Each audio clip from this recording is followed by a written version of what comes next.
This is Gadirot Acapulco Sagid, 17 years of age from Sitio Centro, Barangay Tambong.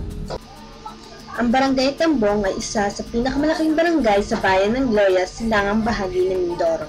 Ito ay binubuo ng 7 Sitio Talisay, Sentro, Beach, Palaisdaan, Pulo, Subdivision, Agusan. Sa Sitio Talisay matatagpuan ang Camellia Blanca Homes.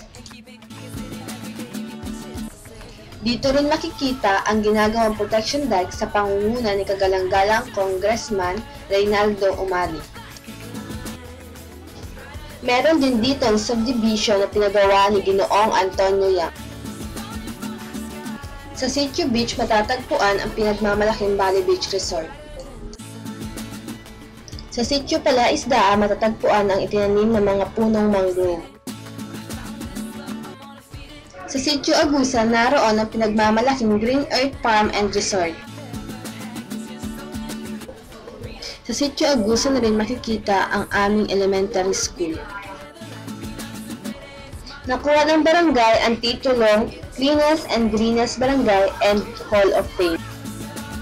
Ang pangunahing pangkabuhayan ng mamamayan ng Tambong ay pangingisda at pagtatanim.